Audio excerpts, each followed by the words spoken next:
Eu vi a foto deles. 2 jovens, 18 e 20 anos. O olhar de Maria era desafiador, mas o sorriso de João estava repleto de medo. A história que lhes conto hoje não trata de um romance de conto de fadas. É sobre a realidade áspera de famílias inflexíveis. A minha própria jornada me ensinou que a afeição profunda nem sempre é suficiente para superar obstáculos. No caso de Maria e João, o abismo cultural e social que os apartava era considerado intransponível pelos seus genitores. Eu tentei imaginar aquela pressão sufocante, ter que optar entre a lealdade ao seu sangue e a pessoa que fazia a sua vida pulsar.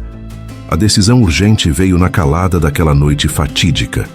Sem bagagens, sem despedidas convencionais, apenas um bilhete amassado e a promessa sagrada de se reencontrarem onde o julgamento alheio não conseguisse alcançá-los. Eles fugiram desesperadamente.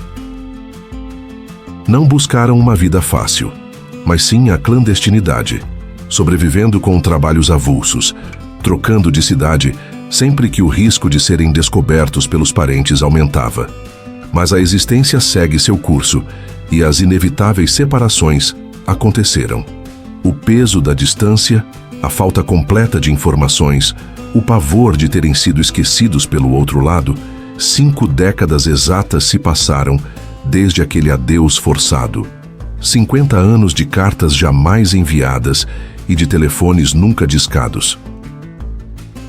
Eu me questionava se o vínculo deles havia resistido à passagem implacável do tempo, ou se tinha se transformado apenas numa reminiscência dolorosa. Recentemente, recebi um material que me emocionou profundamente. Era o momento exato do reencontro. Maria, agora uma senhora com cabelos prateados, aguardava imóvel em frente àquela casa de campo que haviam prometido construir um dia. E então, vi João. Ele caminhava com lentidão, mas o modo como seus olhos imediatamente encontraram os dela. O universo pareceu estagnar. Não eram mais 2 adolescentes apavorados.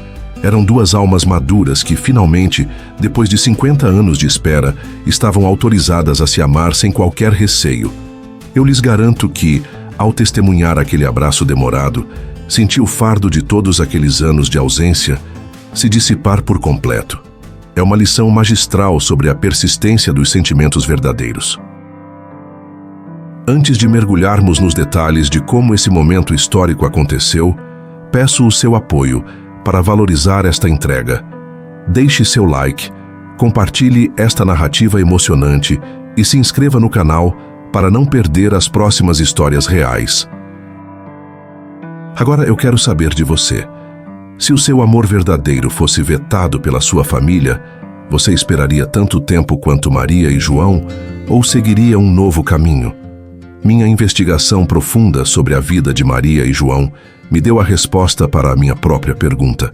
E não foi uma resposta simples baseada em paciência. Foi uma resposta costurada com a agonia da espera e a convicção de que o tempo, no final, era o único aliado que lhes restava. Eu mergulhei nos registros antigos, nas fotografias desbotadas e, o mais importante, nas memórias frescas deles, revivendo cada detalhe daquela jornada. Para entender o triunfo que eu testemunhei, eu preciso levar você de volta a 50 anos atrás, quando o amor deles era apenas um broto frágil, esmagado pela rigidez de uma sociedade que valorizava mais o sobrenome e o quinhão de terra do que a felicidade genuína. Eu sinto que eu conheci a Maria de 17 anos e o João de 19. Eu vi, através dos olhos úmidos deles, a simplicidade idílica do início. Eles se encontravam sob a sombra grandiosa da mangueira, no limite da propriedade do pai de Maria, seu Agostinho. Meu trabalho me fez descobrir que os encontros eram roubados, rápidos, pontuados pelo medo constante de serem descobertos. João era um rapaz de fibra, de origem humilde, filho de um meeiro, mas com uma honradez que irradiava de seu semblante. Eu percebi que ele não tinha bens, mas possuía algo que o dinheiro de seu Agostinho jamais compraria: um olhar direto e apaixonado por sua filha. Maria, por sua vez, era o oposto. Criada sob um véu de protecionismo, Ela era a joia da família, destinada a um casamento que consolidasse o poder e o status do clã. Eu me emocionei ao ouvir como Maria descreveu o toque inicial das mãos deles. Um arrepio que prometia uma vida inteira de cumplicidade. Um arrepio que, ela sabia, seria rigorosamente proibido. A descoberta não veio de forma sutil. Eu consegui rastrear a história através da prima de Maria, Dona Cida, que na época, levada pela inveja juvenil ou talvez por um mal-entendido, alertou a família. O dia em que seu Agostinho soube, eu fui transportado para a cena de terror doméstico que Maria reviveu para mim. Meu corpo estremeceu com a narração. Foi no final de uma tarde abafada, após João ter sido visto voltando apressadamente para a vila. Seu Agostinho, um homem de postura imponente e voz grave, convocou a filha à sala principal. Eu senti a temperatura cair na narrativa de Maria. O silêncio que precedeu o interrogatório era mais pesado do que qualquer grito. Meu peito se apertou ao ouvir o tom frio e definitivo com que o pai declarou o veredito. Não houve negociação. Não houve chance de defesa. Aquele namoro de esquina era uma mancha, uma afronta à honra que ele havia construído. João, ele me contou, foi enxotado da propriedade como se fosse um invasor. Meu estômago embrulhou ao imaginar a humilhação. Ele foi confrontado por capangas, homens contratados para garantir a ordem familiar. A mensagem era clara, incisiva. Se ele ousasse se aproximar novamente de Maria, sofreria consequências severas. Eu percebi que a dor de João não era apenas a separação física, mas o golpe na sua dignidade. Ele era um homem íntegro, mas naquele sistema rígido, sua falta de posses o desqualificava. Ele me disse: eu podia suportar o fato de não ter o que oferecer, mas não suportaria saber que ela estava sofrendo por minha causa. A partir daquele momento, Maria foi confinada. Minhas anotações mostram que ela passou semanas vendo o mundo apenas pela fresta da janela de seu quarto. Eu senti o cheiro de mofo e desespero que ela descreveu nas paredes daquele cativeiro imposto. A família tentou apagá-lo de sua memória, proibindo até mesmo a menção do nome de João. Mas a pior ameaça veio em seguida. Para garantir que o elo fosse rompido de forma definitiva, seu Agostinho começou a arquitetar o casamento arranjado. O suposto pretendente, um fazendeiro vizinho chamado Zé Pedro, era bem mais velho, mas possuía terras e influência. Eu entendi que, para Maria, a perspectiva de se casar com Zé Pedro não era apenas um fim para o amor, era o fim para sua própria existência. Eu vi o desespero de João. Ele perambulava pelas imediações da fazenda, tentando vislumbrar a silhueta dela. Ele me confessou que pensou em desistir, em se mudar para uma cidade distante e tentar esquecê-la. Mas a imagem de Maria, forçada a casar-se por obrigação, o paralisava. Foi nesse ponto de ruptura, onde a dor era insuportável e o futuro parecia um precipício, que eles tomaram a decisão monumental. A decisão que definiria os 50 anos seguintes de suas vidas. O contato entre eles era quase impossível. No entanto, o mensageiro da esperança foi o jovem entregador da padaria, um garoto que se compadeceu da agonia deles. João conseguiu enviar um bilhete minúsculo, enrolado em um pedaço de pão, que dizia apenas 3 palavras: na mangueira, meia-noite. Minha garganta secou ao ler a transcrição desse bilhete. Aquele pão, embrulhado em farinha e coragem, era a última esperança deles. Aquele bilhete era um ultimato, uma promessa de fuga. Maria soube imediatamente o que significava. Não era um encontro romântico. Era um convite para deixar para trás tudo o que ela conhecia, sua família, seu conforto, sua segurança, por uma vida de incertezas ao lado do homem que amava. Eu me perguntei como uma garota tão jovem pode ter tomado uma decisão tão radical. A resposta está na intensidade da ameaça de casamento arranjado. Eu compreendi que a fuga não era um capricho, mas uma necessidade de sobrevivência emocional. A noite marcada chegou carregada de uma chuva fina e persistente. Eu pude sentir o cheiro da terra molhada e a escuridão absoluta que engolia o vilarejo. Maria vestiu a roupa mais simples que tinha, pegou apenas um pequeno embrulho com algumas economias e uma única fotografia de sua mãe. O peso da despedida, ela me disse, era excruciante. Ela se ajoelhou e rezou pedindo perdão por sua desobediência, mas implorando por força para seguir o seu destino. Eu senti a angústia daquele momento. Meu coração bateu mais rápido conforme Maria narrava a descida furtiva da escada. Os rangidos da madeira pareciam ensurdecedores no silêncio da casa adormecida. Cada passo era uma traição, mas também um passo em direção à liberdade. Ao abrir a porta dos fundos e sentir o ar gelado da noite na pele, ela soube que não havia retorno. Ela caminhou em direção à mangueira, a silhueta de João esperando sob a sombra protetora da árvore. Ele não disse nada, apenas a pegou pela mão e eu senti a urgência e a determinação daquele aperto. Naquele momento, eles não eram mais Maria e João da fazenda, mas dois fugitivos, unidos por uma promessa que a sociedade havia tentado esmagar. Eles sabiam que seriam procurados ao amanhecer. Não podiam se dar ao luxo de serem encontrados. Aquele abraço não era de celebração, mas de pacto. O caminho deles, a partir dali, seria longo e penoso, sem família, sem apoio, sem dinheiro, apenas o laço inquebrável que os unia.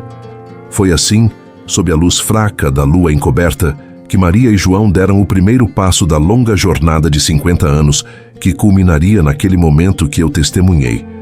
O dia em que eles finalmente provariam que o amor verdadeiro, quando é para ser, desafia o tempo e o mundo.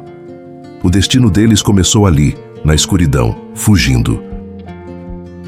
Agora eu preciso te contar os detalhes de como eles conseguiram sobreviver à caçada implacável que se seguiu àquela fuga. Eu senti o peso daquela noite nos ombros deles enquanto me contavam.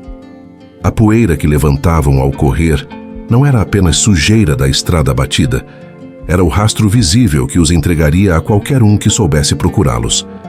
João me disse que o som mais assustador não era o dos cavalos ou o latido distante de um cão de guarda, mas sim o silêncio que vinha depois. Era um silêncio carregado de expectativa, aquele momento de pausa, onde a natureza parecia segurar a respiração, esperando para revelar a direção da fuga. Ele puxava Maria pela mão, os dois tropeçando em raízes expostas e pedras soltas, mas o medo, eu percebi, era um motor mais potente que qualquer exaustão física.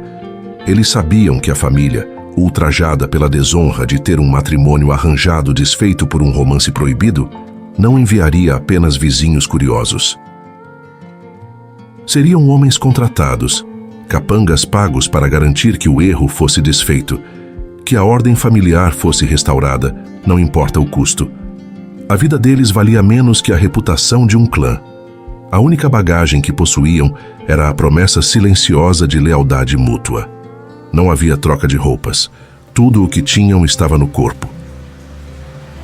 Lembro-me de Maria me contando sobre a dor aguda que sentiu ao perceber que o único objeto de valor sentimental que ela conseguiu pegar, a aliança de casamento de sua avó, escorregou de sua mão enlameada em algum matagal denso.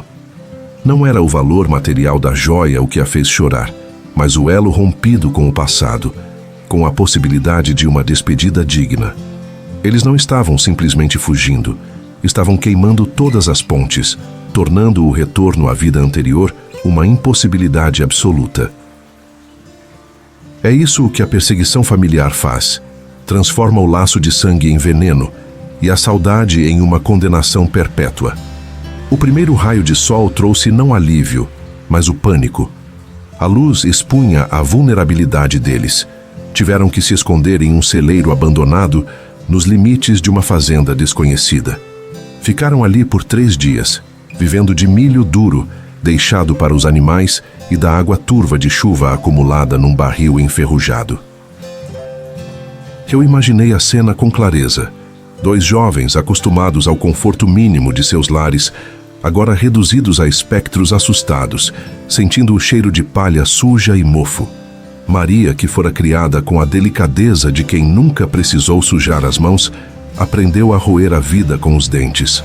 João, que parecia feito de fibra e resiliência, desmoronava em soluços silenciosos sempre que pensava que havia arruinado a vida dela por causa de seu desejo egoísta. Mas ela sempre o trazia de volta. Ela não precisava de palavras grandiosas. Apenas segurava o rosto dele entre as mãos ásperas. Se estamos juntos, não há ruína, João. Há apenas nós. O que perdemos para o mundo, ganhamos em nossa união. Entendi, ouvindo isso, que o amor deles era uma arma. Não uma arma de ataque, mas de resistência. Era a única coisa que podiam segurar quando tudo o mais havia sido retirado. Eles precisavam desaparecer por completo. A caçada não cessaria enquanto seus nomes fossem conhecidos. A decisão foi drástica. Precisavam se mover para um lugar onde ninguém sequer soubesse o nome das famílias que os procuravam. Viajaram clandestinamente, escondidos em carrocerias de caminhões que transportavam mercadorias para o interior do país, atravessando fronteiras estaduais, observando a paisagem mudar radicalmente. O destino final que escolheram era uma pequena comunidade agrícola, tão esquecida que nem sequer aparecia nos mapas detalhados. Um local onde ninguém perguntava sobre sobrenomes ou origens, onde a única coisa que importava era a capacidade de trabalho. Ali, eles se deram novos nomes. Ele se tornou José, ela, Ana. Eles se tornaram fantasmas para o mundo que os conhecia e meros desconhecidos para o mundo que os abrigava. A parte mais difícil, Maria me confidenciou com um tremor na voz. Não era o trabalho duro ou a escassez de recursos. Era a máscara, a obrigação de manter a distância. Eles viviam sob o mesmo teto, amavam-se sob a mesma lua e compartilhavam os sonhos mais íntimos, mas precisavam manter o status de apenas vizinhos, ou no máximo, primos distantes, para evitar qualquer suspeita dos habitantes locais. Se descobrissem que eles eram fugitivos, que haviam rompido as leis da família e pior, que viviam maritalmente sem a bênção religiosa e sem a certidão, eles seriam expulsos, condenados, talvez até denunciados às famílias originais. Era uma dança delicada de afeto contido. 50 anos de fingimento público. 50 anos em que um simples toque de mão em público era um risco, um ato de rebeldia silenciosa. A rotina da fuga, irônica e dolorosamente, se tornou a rotina da vida. A clandestinidade deixou de ser uma fase para se tornar uma identidade. Cada carta que eles não podiam enviar para dar notícias de que estavam vivos, cada feriado que não podiam passar com os entes queridos que amavam secretamente, cada nascimento de sobrinho que nunca veriam, tudo isso era um pequeno corte, uma amputação lenta do coração. Eles jamais puderam se permitir luxos ou prazeres que chamassem atenção, como comprar uma casa bonita ou mesmo tirar uma fotografia.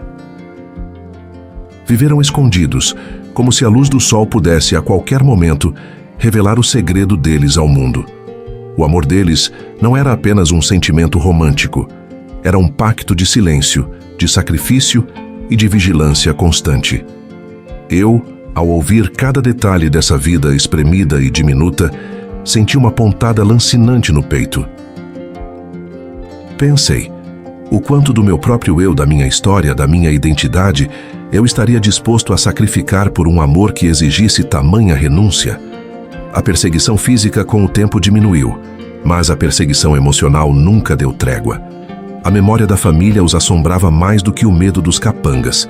Eles se apoiavam na ideia de que um dia a crueldade daria lugar ao perdão, ou, mais realisticamente, ao esquecimento. Os anos passaram como um rio lento, mas implacável. O cabelo castanho de Maria ficou um grisalho prateado. As costas de João se curvaram sob o peso do trabalho pesado nas terras alheias. As mãos dele se enrugaram, mas os olhos mantinham o brilho furtivo e cúmplice daquela noite de fuga. Eles haviam vencido a perseguição não com a força, mas com a paciência estoica. Venceram o julgamento do mundo, provando que a união deles era mais real, mais duradoura, do que as regras sociais frias que tentaram separá-los. Eles sabiam que tinham que esperar. Esperar o tempo diluir a raiva, esperar a mudança das gerações, esperar até que a ameaça de condenação desaparecesse por completo. Foi essa espera, essa perseverança de meio século, que me levou àquele momento, 50 anos depois, no pequeno cartório daquela cidade esquecida, onde eu finalmente iria testemunhar o ápice da jornada de Maria e João. O clímax de uma história que começou com uma fuga desesperada. Eles estavam prestes a reivindicar o que lhes era de direito, e eu estava lá para ver cada lágrima.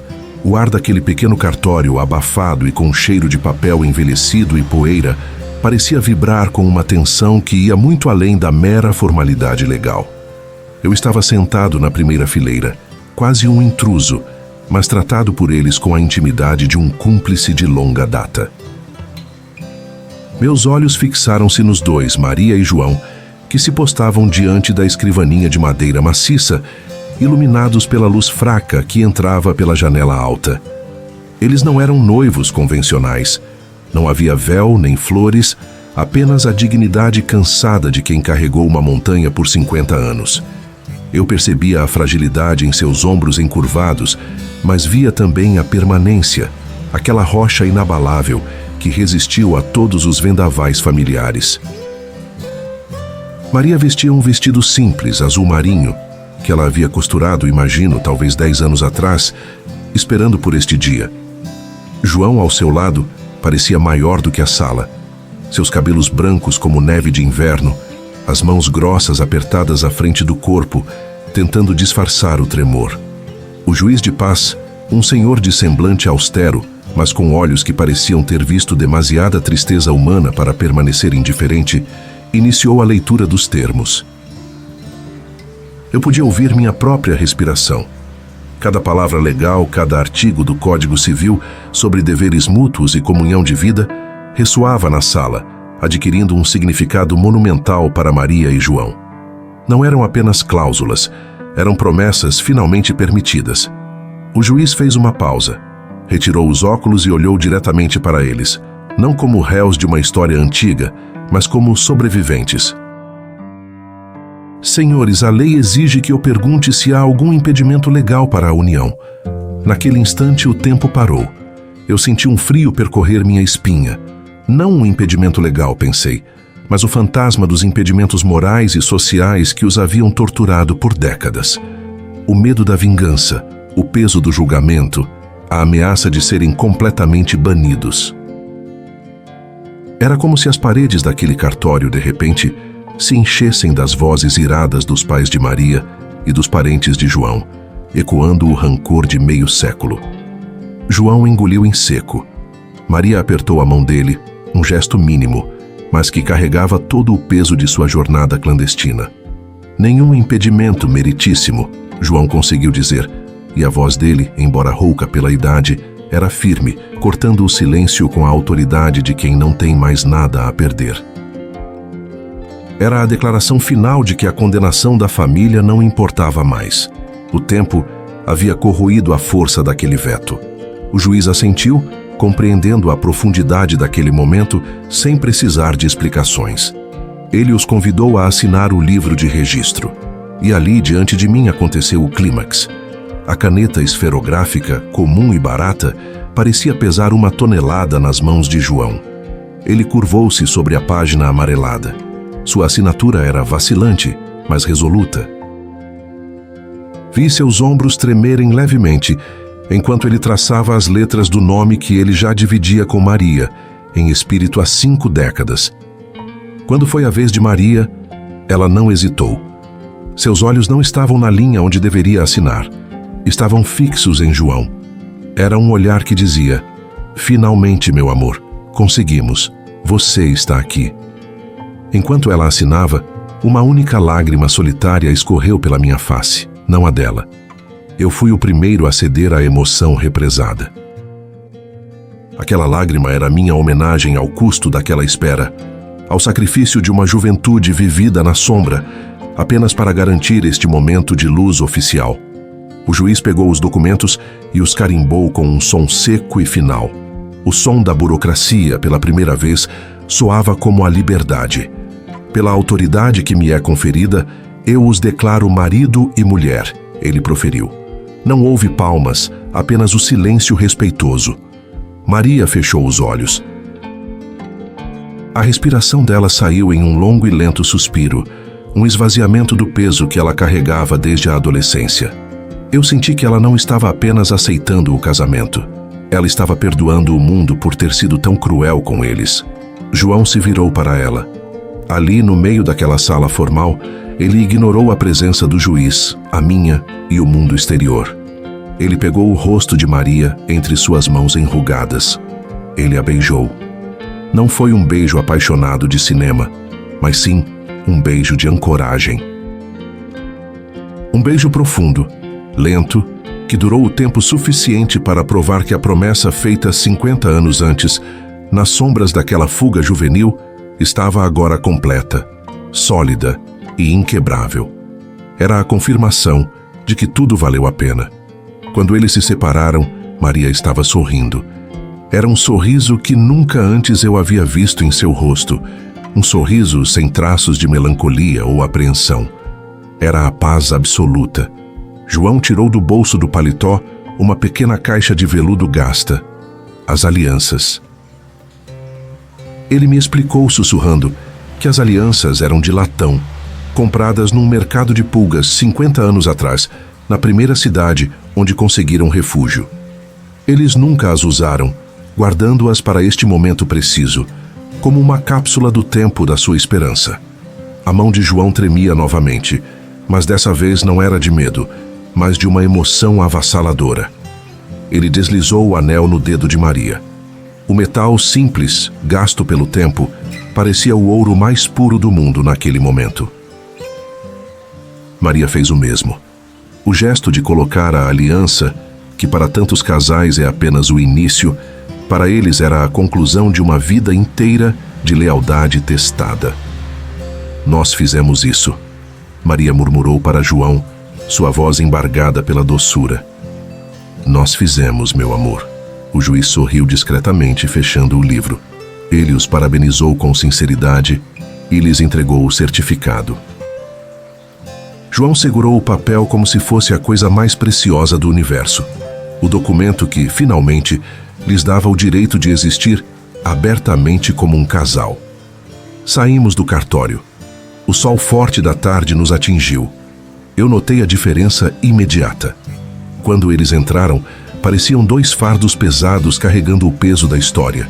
Agora, pareciam 2 recém-nascidos, leves e livres, lavados da sujeira do passado. Caminhamos pela calçada, e eu não consegui evitar perguntar o que estava em minha mente desde que ouvi a história. Maria, João, eu comecei, minha voz ainda rouca pela emoção que tentei sufocar. Vocês esperaram 50 anos. Houve momentos, especialmente nos anos intermediários, quando as famílias se acalmaram, em que vocês poderiam ter se casado em segredo. Por que só agora? Maria parou. Ela olhou para o horizonte, para os prédios indiferentes daquela cidade que não era a deles. Você não entende o que era aquilo, ela respondeu, sua voz baixa. A proibição não era só uma palavra, era uma maldição, era um manto pesado de vergonha. Se tivéssemos nos casado em segredo, ainda teríamos vivido com o medo de sermos desmascarados, de sermos encontrados e forçados a enfrentar a ira. E o mais importante, teríamos validado o poder que eles tinham sobre nós. Nós teríamos nos escondido. Nós fugimos para viver juntos, mas o casamento é mais do que morar sob o mesmo teto. João completou a ideia, seus olhos fixos nos dela. Nós não queríamos um casamento feito nas coxas, feito às escondidas, sentindo-nos culpados. Nós queríamos que fosse oficial, legal, inegável. Nós queríamos que fosse feito à luz do dia, na frente da lei, para que o nosso amor fosse maior, mais forte e mais legítimo do que o ódio e a intolerância de qualquer um de nossos parentes. Ele apertou o braço dela contra o seu corpo. Esperamos, ele continuou, a voz forte, até que o último dos que nos proibiram estivesse sob a terra, ou demasiado velho para se importar, ou para nos prejudicar. Não foi covardia. foi estratégia. Foi a paciência de quem sabe que a justiça, se for verdadeira, espera no final do caminho. Nós queríamos que este dia fosse puramente nosso, sem a sombra do medo pairando sobre a certidão. Eu entendi. Eles não estavam apenas esperando a permissão. Eles estavam esperando a extinção do poder opressor. Eles estavam esperando o momento de máxima segurança para celebrar o triunfo de sua resistência silenciosa. O casamento não era o começo de uma nova vida. Era a celebração pública do fim de uma guerra pessoal que durou meio século. Eu senti uma onda de admiração. Não eram apenas dois idosos se casando. Eram dois guerreiros que haviam deposto suas armas, emergindo vitoriosos de um campo de batalha invisível. Naquela tarde, não fomos a um restaurante sofisticado. Eles me convidaram para a casa humilde que haviam construído, cômodo por cômodo, em um terreno que conseguiram comprar com economias duras. Sentamos na varanda e Maria preparou um café que tinha o sabor da terra e da satisfação. Enquanto observava o sol se pôr, tingindo o céu de tons de laranja e roxo, eu refleti sobre o verdadeiro significado daquela história. Não era um conto de fadas, nem uma novela dramática. Era a realidade crua da vida onde a família, que deveria ser um porto seguro, se transforma no maior obstáculo. Era a prova de que o amor verdadeiro não é apenas um sentimento, é uma disciplina. É a capacidade de suportar a adversidade, a renúncia e a espera, mantendo a chama acesa sob o peso da condenação social. Maria e João conversavam baixinho, pela primeira vez na minha presença, com a leveza de um casal que não precisa mais proteger um segredo. João, com um sorriso quase infantil, pegou o certificado de casamento e o colocou sobre a mesa de centro, como um troféu. Agora, ele disse, olhando para Maria, o mundo pode saber. O que eles tentaram separar, a lei agora reconheceu. A paz que emanava deles era contagiante. Era uma paz que desarmava, que fazia você questionar todas as pressas e ansiedades da sua própria vida. Eles haviam perdido a juventude, sim, a festa de casamento, as fotos glamorosas.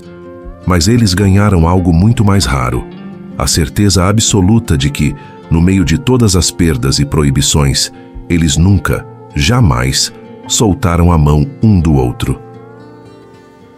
Eu me levantei para ir embora, sentindo que tinha presenciado não apenas uma cerimônia, mas o desfecho de um épico. Ao me despedir, Maria me abraçou forte, e eu senti a fragilidade e a força em seu corpo. Obrigada por ter vindo, ela disse. Você é a primeira pessoa de fora a celebrar nossa união. Eu que agradeço, respondi, com a voz embargada novamente.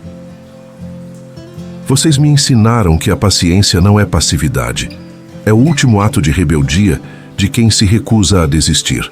Deixei-os ali, sentados na varanda, sob a luz crepuscular, finalmente, legitimamente, marido e mulher.